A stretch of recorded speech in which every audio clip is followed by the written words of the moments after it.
Assalamu alaikum dear students, my name is Muhammad Fahad Said from Times Institute, Multan.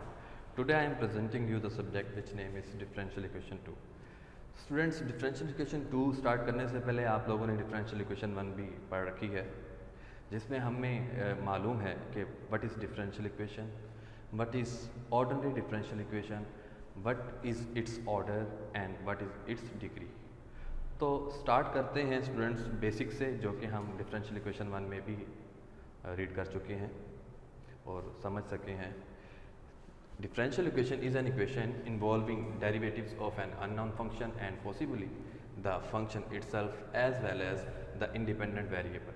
Differential equation students क्या होगी, जिसमें कुछ हमारे पास derivatives मौजूद होंगे, कुछ कोफिशिएंट्स और कुछ कांस्टेंट्स होंगे और वो प्लस और माइनस की फॉर्म में लिखे होंगे. डिफरेंशियल इक्वेशन में फंक्शन खुद एज आ इंडिपेंडेंट फंक्शन भी हो सकता है, जैसे कि y is equal to F of X students हमारे पास हुआ करता था. इसी तरह से y dash is equal to sine of X. y dash means dy by D X. तो हम देख सकते हैं dy by D X means independent variable. इसी तरह स्टूडेंट्स ये हमारे पास सेकेंड एग्जाम्पल है डबल डेरिवेटिव में. इसको हम इस तरह से भी लिख सकते हैं D square X over D Y square plus Y square plus X is equal to 0. तो स्टार्ट स्टूडेंट्स नाउ हम आते हैं ऑर्डनरी डिफरेंशियल इक्वेशन. जी, ऑर्डनरी डिफरेंशियल इक्वेशन स्टूडेंट्स क्या थी हमारे पास? ऐसी इक्वेशन जिसमें जस्ट एक इंडिपेंडेंट वेरिएबल मौजूद हो, जबकि डिपेंडेंट वेरिएबल पर कोई शर्त होना ज़रूरी नहीं है. इन अदर वर्ड्स हम ये कह सकते हैं कि independent variable independent variable only one and dependent variable is more than one. ये देखिए स्टूडेंट्स, जिस तरह से आप ये देख सकते हैं dy बाई डी एक्स, आप देख सकते हैं कि यहाँ पर इंडिपेंडेंट वेरिएबल एक है. और इस एग्जांपल में देखें तो अगेन हमारे पास जो डिपेंडेंट वेरिएबल्स हैं वो दो हैं, मींस x और y, जबकि इंडिपेंडेंट वेरिएबल क्या है? एक, जो कि t में गिवन है. नेक्स्ट स्टूडेंट्स, हमारे पास ऑर्डर ऑफ डिफरेंशियल इक्वेशन मौजूद थी. ऑर्डर ऑफ डिफरेंशियल इक्वेशन क्या था कि हाईएस्ट डेरिवेटिव जो डिफरेंशियल इक्वेशन में गिवन था वो उसका ऑर्डर कहलाता था. यानी कि डेरिवेटिव का यहाँ पर हाईएस्ट डेरिवेटिव यहाँ पर क्या है? 1 है. तो इसका ऑर्डर क्या होगा स्टूडेंट्स? 1. इसी तरह से आप देख सकते हैं कि यहाँ सेकंड एग्जांपल में जो हमारे पास डिफरेंशियल इक्वेशन है, इसमें हाईएस्ट डेरिवेटिव क्या है? 3. तो इसका ऑर्डर क्या होगा? 3. हम इसको कह सकते हैं कि ये डिफरेंशियल इक्वेशन ऑर्डर 1 की है और ये डिफरेंशियल इक्वेशन ऑर्डर 3 की है. नेक्स्ट स्टूडेंट्स, हमारे पास डिग्री है. Degree of a differential equation, the degree of the differential equation is the degree of the highest derivative occurring in the differential equation. यानी कि highest derivative की जो overall power होगी वो उसकी डिग्री कहलाएगी. एग्जाम्पल नंबर 1 में देखिए, हाईएस्ट डेरिवेटिव हमारे पास क्या है? 3. तो ओवरऑल इसकी जो पावर है वो क्या कहलाएगी? 1. तो ये हमारे पास डिफरेंशियल इक्वेशन है डिग्री 1 की. इसी तरह हम सेकंड एग्जाम्पल पर देखें तो यहाँ हम देख सकते हैं कि यहाँ सिंगल डेरिवेटिव है और यहाँ पर हमारे पास सिंगल डेरिवेटिव और उसके ऊपर 1/2 है. तो यानी कि यहाँ हम ये कह सकते हैं कि हाईएस्ट जो डेरिवेटिव का जो ऑर्डर है वो 1 है और इसकी ओवरऑल डिग्री क्या कहलाएगी? 1 कहलाएगी. तो स्टूडेंट्स, आज के टॉपिक को स्टार्ट करते हैं. हमारा आज का टॉपिक है second order differential equation with known solution.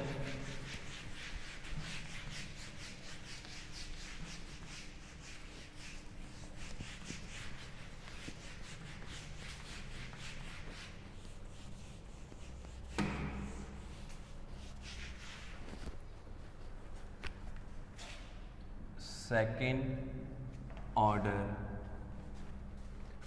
Differential equation with known solution. जी students, second order differential equation की जो फॉर्मेशन है वो कुछ इस तरह से होगी. ये मैं इन जनरल लिख रहा हूँ.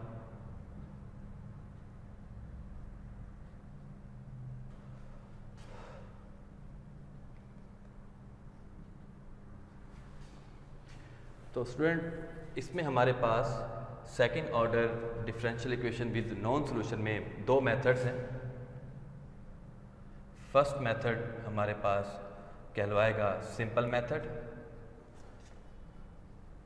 And second method is called reduction method.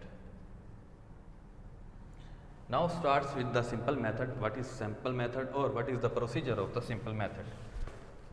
Student, simple method को सोल्व करने के लिए हमारे पास एक स्टैंडर्ड फॉर्म है।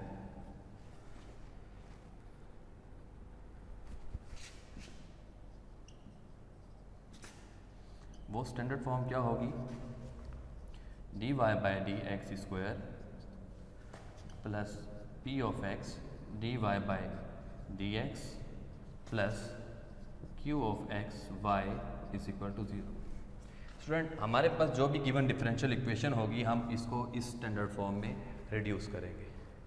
उसके बाद हमारे पास गिवन होगा, बिकॉज हम ये कह चुके हैं कि विद नॉन सोल्यूशन, तो एक सोल्यूशन स्टूडेंट्स हमारे पास y1x का सोल्यूशन हमारे पास गिवन होगा, जबकि हमें y1x की मदद से जो कि गिवन है y2x फाइंड आउट करना है।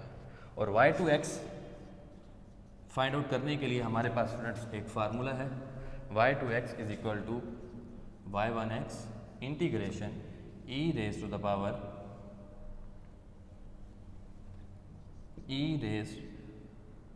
The power minus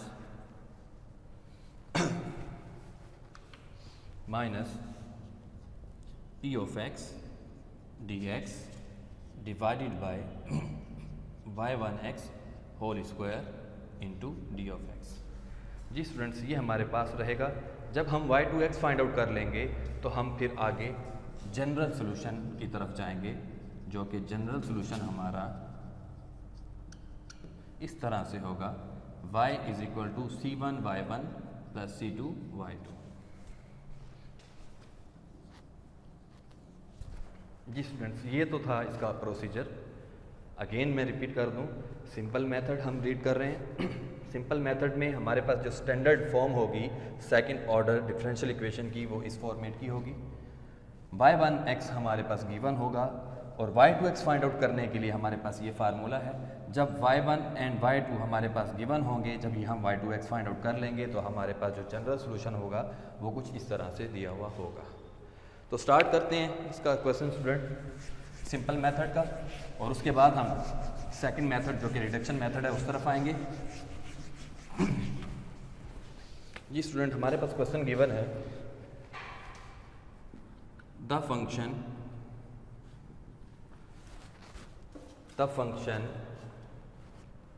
y1 is equal to e raised to the power x is the solution of y double dash minus y is equal to 0 on the interval minus infinity to plus infinity. जी students, इस question की तरफ देखिए। हमारे पास एक function जो कि y1x given है और इस फंक्शन के बारे में डिफाइन कर रहा है कि इसका जो इंटरवल है वो minus infinity to plus infinity है। बिकॉज आप इसमें चाहे माइनस की वैल्यू सब्स्टिट्यूट कर दें या चाहे प्लस की वैल्यू सब्स्टिट्यूट करते हैं तो ये आंसर डिफाइंड रहेगा। y1 डिफाइंड रहेगा, अनडिफाइंड नहीं हो सकता। बिकॉज अगर लेट्स सपोज आप -1 इसमें सब्स्टिट्यूट करते हैं तो e raise to the power -1 over e raise to the power -1 is equal to 1 over e, और 1 ओवर e एक वेल डिफाइंड आंसर आएगा। तो इसीलिए उसने लिखा कि minus infinity to plus infinity की इसकी जो है वो डोमेन है और इसकी रेंज इसमें एग्जिस्ट करेगी। तो स्टार्ट करते हैं स्टूडेंट्स। जैसे कि हमने पहले प्रोसीजर पढ़ा, तो स्टेप 1 में हम कहेंगे given y1x is equal to e raise to the power x। Student, हमारे पास स्टैंडर्ड फॉर्म क्या थी? ये हमारे पास स्टैंडर्ड फॉर्म थी।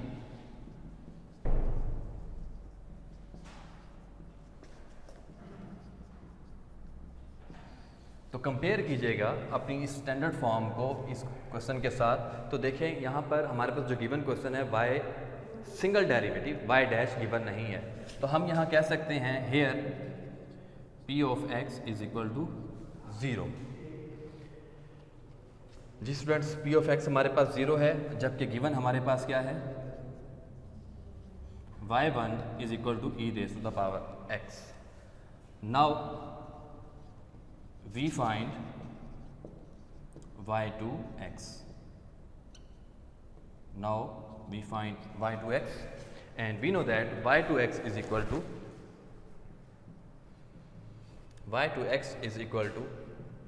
y1x integration e raised to the power minus p of x dx divided by y1x whole square and d of x. जी student, values को सब्स्टिट्यूट करेंगे हम यहाँ. y1x is what? y1 is equal to e raised to the power x integration, थोड़ा नीचे लिख लेते हैं students, y1x e raised to the power x integration e raised to the power minus what is p of x? p of x is equal to 0. d of x divided by e raised to the power x whole square and d of x. Next student, हमारे पास e raise to the power x same as it is. आप जानते हैं कि ये 0 है. e raise to the power 0 dx divided by e raise to the power 2x dx. जी students, यहाँ हमारे पास जो इसका इंटीग्रेशन होगा वो 1 के इक्वल आएगा. ठीक है, 0 का इंटीग्रेशन स्टूडेंट हमारे पास 0 हुआ करता है. एंड आप इसको ऊपर ले जाएं. इसका इंटीग्रेशन स्टूडेंट हम जानते हैं e raise to the power x minus 2 and yc is equal to basis same powers at student e raise to the power minus x minus 2.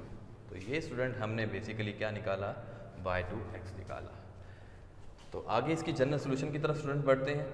General solution जो कि था c1 y is equal to c1 y1 plus c2 y2. y is equal to student c1 same as it is, because ये initial value problem का question नहीं है. अगर हमें कहा जाता कि c1 और c2 की वैल्यू फाइंड आउट करें तो हम इसकी वैल्यूज़ को फाइंड आउट करते हैं. तो c1 same as it is, y1 student question में गिवन था, plus c2 same as it is. What is y2? y2 is e raised to the power minus x by minus 2, and this is our solution of simple method.